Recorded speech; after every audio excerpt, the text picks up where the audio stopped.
वो सुबह कुछ अलग थी। सूरज रोज की तरह उगा था, लेकिन उसके घर में जैसे उजाला कम था। ईशान की नजरें बार बार घड़ी की ओर जा रही थीं। कार बाहर खड़ी थी और माँ हाथ में एक छोटा सा थैला लेकर चुपचाप दरवाजे पर बैठी थी। माँ जल्दी करो, देर हो रही है, ईशान ने कहा। माँ ने बिना कुछ बोले सिर हिलाया और उठ खड़ी हुई। उसके पाँव में टूटी हुई पुरानी चप्पल थी जो लगभग घिस चुकी थी।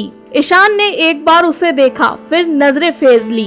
कार वृद्धा आश्रम की ओर चल पड़ी। रास्ते भर माँ ने कुछ नहीं कहा, खिड़की से बाहर देखती रही, जैसे अपने बीते बरसों की तस्वीरों को फिर से जी रही हो। और ईशान, उसके मन में हल्की बेचैनी थी, मगर उसने उसे दबा दिया। ईशान ने कहा, वहाँ आपकी अच्छी देखभाल होगी माँ, जैसे अपराधों के बदले में वह कोई सफाई दे रहा हो। मैं जानती हूँ बेटा, इतना कहकर उन्होंने फिर बाहर देखना शुरू कर दिया। वे दोनों वृद्धा आश्रम पहुँचे। गेट पर एक बुजुर्ग दरबान ने झुककर माँ का सामान लिया और भीतर चल पड़ा। ईशान माँ के साथ रुक रुक कर चला। कमरे में पहुंचकर माँ ने बिस्तर पर बैठते हुए कहा, ठीक है बेटा, अब तू जा, काम पर देर हो जाएगी। ईशान कुछ पल चुपचाप रहा, फिर मुड़कर चला गया। उसके मन में कुछ टूटा, लेकिन उसने फिर भी खुद को समझा लिया, ये जरूरी था। समय बीतता गया, हफ्ते महीने निकल गए। ईशान कभी कभार फोन कर लेता,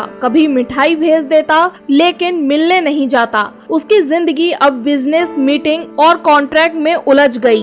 एक दिन फोन आया, वो वृद्धा आश्रम से फोन था। आपकी माँ की तबीयत बहुत खराब है, कृपया तुरंत आइए। ईशान का दिल धड़कने लगा। गाड़ी लेकर तुरंत वहाँ पहुँचा। कमरे में माँ बिस्तर पर लेटी थी, आंखें बंद थी, सांसें धीमी चल रही थी। माँ, ईशान ने पास जाकर उसका हाथ थामा। माँ ने आंखें खोली और हल्की मुस्कान के साथ उसे देखा। कैसे हो बेटा? माँ ने तुरंत पूछा। ईशान की आंखें भर आईं। माँ, मुझे माफ कर दो, मैंने आपको अकेला छोड़ दिया, मुझे ऐसा नहीं करना चाहिए था। माँ ने उसका चेहरा छुआ। तू मेरे लिए बुरा बेटा नहीं है, बस थका हुआ बेटा है। उनके शब्दों ने ईशान को तोड़ दिया और जोर से रो पड़ा। माँ ने अपने सिरहाने से एक पुरानी चिट्ठी निकाली और उसे थमा दी। इसे मेरे जाने के बाद पढ़ना, माँ ने अपने बेटे से कहा। कुछ ही घंटे के बाद माँ की सांसें थम गईं। ईशान की जिंदगी का सबसे कीमती रिश्ता उस दिन हमेशा के लिए चला गया।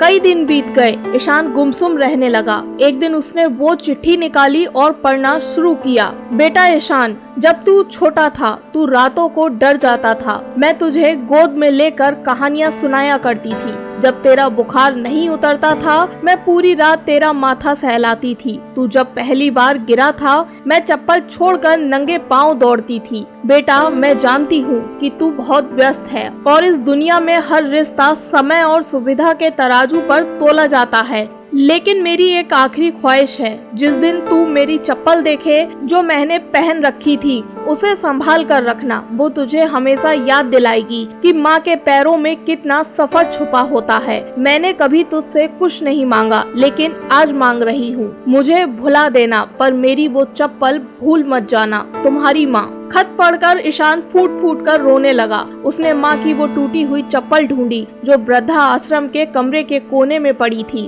उसने उसे उठाया और आंखों से लगाया और अपनी ऑफिस की सबसे ऊंची अलमारी में रख दिया, ताकि हर दिन उसे देख सके और खुद को याद दिला सके कि सफलता की सीढ़ियाँ चढ़ते हुए जो सबसे नीचे की सीढ़ी थी, वो माँ के पैरों में थी। अब हर रविवार ईशान वृद्धा आश्रम जाता है, वहाँ के बुजुर्गों से बात करता है, उनकी जरूरतें सुनता है और खुद खाना बनाकर खिलाता है। उसके ऑफिस के बाहर अब एक बोर्ड लगा है, यहाँ हर काम माँ बाप की दुआओं से शुरू होता है।